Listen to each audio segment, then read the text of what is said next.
Chief minister صاحب اور پاکستان تحریک انصاف کے دوستوں کا شکریہ ادا کرتا ہوں کہ انتہائی اہم ایشو کے اوپر انہوں نے آج تمام پولیٹیکل پارٹیز کو اور باقی اسٹیک ہولڈرز کو اکٹھا کیا، اور گورنر صاحب بھی مشکور ہو کہ وہ اس مجلس کے اندر تشریف لائے ہیں۔ یہ سیلز ٹیکس آن سروسز کے اوپر انفارملی چیف منسٹر صاحب نے پارٹی لیڈرشپ کے ساتھ گفتگو کی اور پرائیویٹلی انہوں نے ایگری کر دیا اور ابھی اناؤنس کیا ہے۔ میں اس پہ مبارکباد بھی پیش کرتا ہوں اور میں ان کا شکریہ بھی ادا کرتا ہوں کہ اس کے نتیجے میں فیڈرل گورنمنٹ کے اوپر ایک پریشر بڑھے گا، اور اب میں سمجھتا ہوں کہ بال جو ہے وہ ڈاکٹر عباد صاحب، امیر مقام صاحب اور گورنر صاحب کے کورٹ میں ہے۔ میں کسی بغیر کسی لگی لپٹی کی یہ بات کہنا چاہوں گا کہ جب ANP کے آل پارٹیز کانفرنس کے اندر میں نے جنید اکبر کو پبلکلی لوگوں کے سامنے مخاطب کر کے کہا تھا کہ آپ ہائی مورل گراؤنڈ پہ نہیں ہیں، آپ یہاں بات نہیں کر سکتے ہیں، آپ جب تک سیلز ٹیکس آن سروسز نہیں اٹھائیں گے، وہ وِدڈرا نہیں کریں گے، تو آج میں سمجھتا ہوں کہ ہماری اس مجلس کے اندر ہم یہ بات کہنی چاہیے کہ جو فیڈرل گورنمنٹ کے نمائندے دونوں بیٹھے ہیں وہ ہمارا مقدمہ لڑیں گے، چیف منسٹر صاحب ان کے ساتھ ہوں گے اور وہ ہمارا مقدمہ لڑیں گے۔ ہم ایک فیڈریشن کے اندر رہتے ہیں، وفاق کے اندر رہتے ہیں، اور وفاق کی جو بنیادی تعریف ہے وہ یہ ہے کہ یہ اس میں کمزور لوگ بھی ہوتے ہیں، کمزور یونٹس بھی ہوتے ہیں اور طاقتور یونٹس بھی ہوتے ہیں، مالی طور پہ مستحکم یونٹس بھی ہوتے ہیں اور مالی طور پہ کمزور یونٹس بھی ہوتے ہیں۔ فیڈریشن بنتی اسی لیے ہے کہ ایک دوسرے کو سپورٹ کرتے ہیں ہم فیڈریشن کے اندر، کمزور یونٹس کو اوپر اٹھاتے ہیں۔ ٹیکس کا بنیادی فلسفہ اور ایتھکس اور ریشنل کیا ہے؟ ٹیکس اس لیے لیا جاتا ہے کہ اس کے بدلے لوگوں کو زندگی کی ضمانت دی جاتی ہے، ٹیکس اس لیے لیا جاتا ہے کہ اس کے بدلے لوگوں کو سیکیورٹی دی جاتی ہے۔ چیف منسٹر صاحب، کل رات میرے گھر کے قریب 2 کلومیٹر کے ڈرائیو پہ آپ کے چیک پوسٹ کو نشانہ بنایا گیا اور لوکل کمیونٹی نے جا کے آپ کے چیک پوسٹ کو محفوظ بنا لیا، پولیس اور فوج نے نہیں محفوظ بنایا۔ کل لڑم ٹاپ پہ حملہ ہوا ہے، یہ آپ کے MP صاحب بیٹھے ہیں، ان کا حلقہ ہے، ان کا گھر ہے،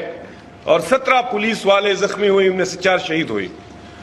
آپ جب ہم سے ٹیکس لیتے ہیں تو ہماری زندگی کی ضمانت کی بدلے لیتے ہیں، یہ ٹیکس کا بنیادی فلسفہ ہے،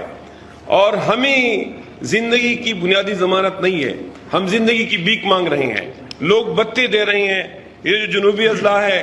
قبائلی اضلاع ہے، ملاکنڈ ڈویژن ہے، اور میں آپ کو بتانا چاہتا ہوں کہ آپ اس پہ APC کر رہے ہیں، ایک اگلا APC آپ کو اس پہ بھی کرنا پڑے گا کہ ملاکنڈ ڈویژن کے اندر امن و امان کی صورتحال اسی طرح گر رہی ہے جس طرح جنوبی اضلاع کے اندر گری تھی۔ اس لیے میں سمجھتا ہوں کہ جب ہم تعلیم ہمیں نہیں دیتے ہیں، اس صوبے کے اندر 49 لاکھ بچے جو ہے وہ اسکولوں سے باہر ہیں، جب آپ یہاں ملٹی ڈائمینشنل پاورٹی جو ہے وہ 50% سے اوپر ہے،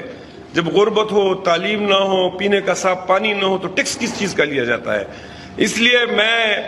زیادہ لمبی گفتگو کرنے کی بجائے، آپ کا زیادہ وقت لینے کے بجائے، میں سمجھتا ہوں کہ ہاں باقی اسٹیک ہولڈرز بھی گفتگو کریں گے۔ میں اپنی گفتگو کو کنکلوڈ کرنے سے پہلے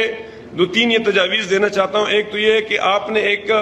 راستہ جو ہے وہ رکھ لیا ہے فیڈرل گورنمنٹ کے لیے، ان کے نمائندوں کے لیے، وہ ادھر بیٹھے ہیں۔ دوسری میں تجویزیں دینا چاہوں گا کہ آپ تینوں بڑے چیف منسٹر اور گورنر صاحب اور امیر مقام صاحب اور آپ کی پارٹی صدور، آپ چلے جائے اور پریزیڈنٹ اور پرائم منسٹر سے میٹنگ کر کے ان کو مطالبہ کرے کہ اس ٹیکس کو وِدڈرا کرے۔ ملاکنڈ ڈویژن اور قبائلی اضلاع کے اندر جب تک امن نہیں آتا، جب تک وہاں انڈسٹریلائزیشن نہیں ہوتی، جب تک وہاں لوگوں کو پینے کا صاف پانی مہیا نہیں ہوتا ہے، جب تک وہاں لوگوں کو تعلیم نہیں ملتی ہے، جب تک لوگوں کو وہاں سڑکیں نہیں ملتی ہے، جب تک کہ ملاکنڈ ڈویژن اور سابقہ قبائلی کے اضلاع کے لوگ اسلام آباد جیسی سہولتیں نہیں پاتے ہیں، اس وقت تک آپ ان سے ٹیکس نہیں لے سکتے ہیں۔ لوگ اس کو ریزسٹ کریں گے۔ آپ نے پاکستان کے اندر 24 کروڑ لوگوں میں 77 لوگوں سے آپ ٹیکس لے رہے ہیں، 77 لاکھ لوگوں سے آپ ٹیکس لے رہے ہیں، تو آپ کس طرح یہ ملاکنڈ ڈویژن کے اندر امپلیمنٹ کریں گے؟ لوگوں کو سول نافرمانی پہ مجبور نہ کرے، لوگوں کو ریولٹ پہ مجبور نہ کرے۔ آلریڈی کشمیر کے اندر آپ کے لیے مسائل ہے، بلوچستان کے لیے آپ کے لیے مسائل ہے، تو اس لیے آپ ہماری طرف سے وکالت کریے۔ دوسرا میں اپنے MNAs اور MPA سے کہنا چاہتا ہوں، ملاکنڈ ڈویژن کے اندر 30 MNAs ہے اور 11 MNAs ہے اور 29 MPAs ہے. آپ ہمارا مقدمہ اسمبلی کے اندر لڑے ریزرو سیٹس کے ساتھ، ریزرو سیٹس کے علاوہ آپ ہمارا مقدمہ لڑے، قومی اسمبلی کے اندر ڈٹ کے بات کرے، اکٹھے مل کے بات کرے، سب مل کے بات کرے، اور فاٹا بھی ساتھ ملا لے. آپ ڈٹ کے بات کریں اور یہ جو تینوں بڑے پارٹیاں ہیں یہ ہمارا مقدمہ لڑے. اور اب یہ 2 پارٹیاں جو یہاں بیٹھی ہے ان کے نمائندے بیٹھے ہیں. میں سمجھتا ہوں کہ ہم پبلکلی جائیں گے تو ہم